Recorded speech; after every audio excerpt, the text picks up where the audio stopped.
Hello everyone, and welcome to RadioCSIRT English Edition, your daily cybersecurity briefing. I am Mark Frederick Gomez, your French cybersecurity voice covering today's threat landscape. I hope you are doing well. In this episode, Microsoft April 2026 Patch Tuesday, critical remote code execution across Windows, remote desktop services, Office and .NET, 13 product families, immediate deployment required. On April 14, 2026, Microsoft releases its monthly security update cycle. This is Patch Tuesday, and this particular cycle warrants direct attention from every patch management team and every operations team running Windows infrastructure. The maximum severity is critical. The primary impact is remote code execution. The affected surface covers the most widely deployed platforms in enterprise environments simultaneously. All active Windows 11 versions, the entire still supported Windows Server, range from 2016 through 2025, remote desktop services, Microsoft Office, and the .NET runtime. When a single patch cycle hits all of those components at the critical severity level, it is not a routine update. It is a deployment window that needs to open now. 13 product families are addressed in this cycle. The priority breakdown is structured in 3 tiers. 7 families are classified Priority 1, immediate deployment. 3 families are Priority 2, deployment within 7 days. 3 families are Priority 3, standard cycle integration. Starting with Priority 1, Windows 11, all active versions, v23h2, v24h2, v25h2, and v26h1 receive critical patches with remote code execution impact. Updates are cumulative, meaning they also include non-security fixes from previous cycles. The breadth of this scope is notable. Every active Windows 11 version is affected simultaneously, which means there is no safe version to defer to while you test. The entire workstation fleet is in scope. Windows Server follows the same pattern. Windows Server 2025-2022, including the 23H2 Server Core variant, 2019 and 2016, all rated critical, all with remote code execution impact, all Priority 1. That is the complete range of currently supported server versions, if it is running in your data center or your cloud infrastructure, and it is still under Microsoft support, it is affected and it needs to be patched. Remote desktop services are also Priority 1 with critical severity and remote code execution impact. This component deserves specific attention beyond the standard Priority 1 label. The exploitation history of remote desktop vulnerabilities is well documented. BlueKeep in 2019, DejaBlue shortly after, both wormable, both actively exploited in the wild within weeks of disclosure. Any entity exposing RDS or RDSH services over the internet or through VPN concentrators needs to treat this component as the highest urgency item in this cycle. Remote code execution on a remote desktop service means an unauthenticated attacker with network access to port 3389 can potentially execute arbitrary code on the host. The attack surface is directly proportional to your exposure footprint. Microsoft Office is also Priority 1 with critical severity and remote code execution impact. The exploitation vector for Office vulnerabilities is consistently phishing. Malicious documents delivered via email, triggering code execution when opened by the target. This is the dominant initial access vector in campaigns targeting the financial sector. A critical remote code execution in Office means that a single click on a malicious attachment can result in full compromise of the endpoint.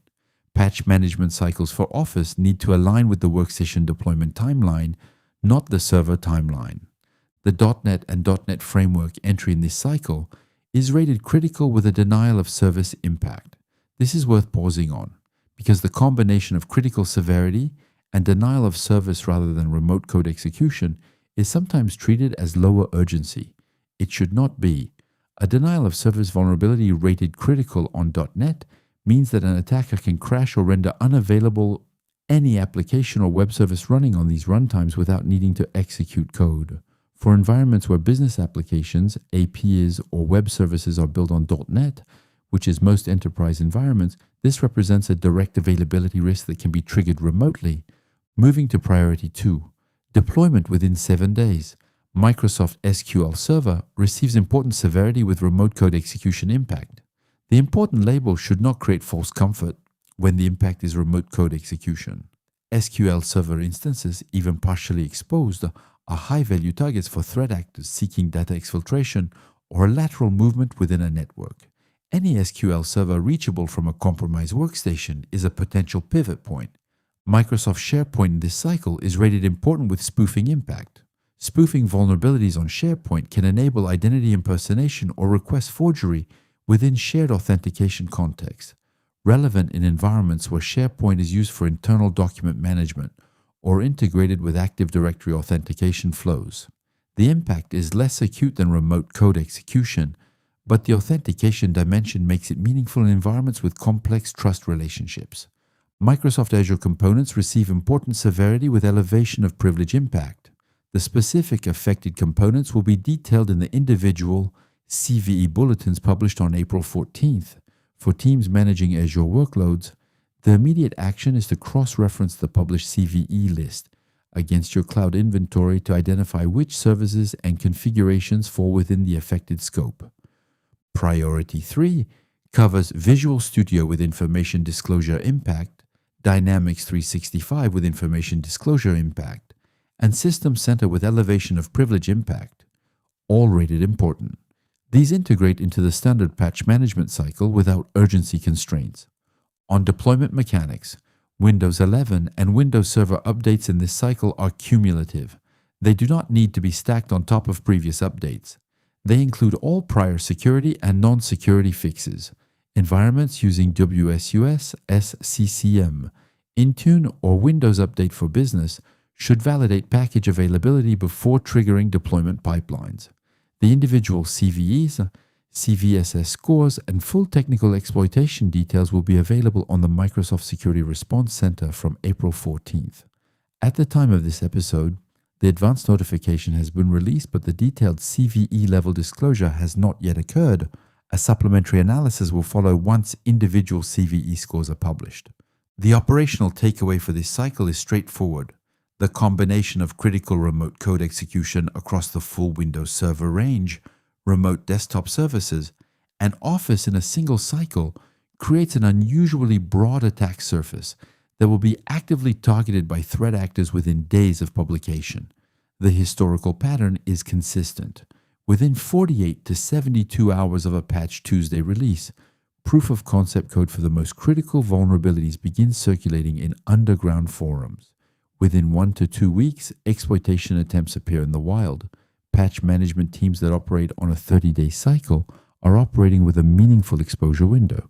For the priority 1 items in this cycle, that Windows, RDS, Office, .NET, that window needs to be compressed.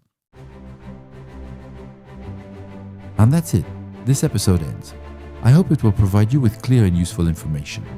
Until then, we don't think, we patch.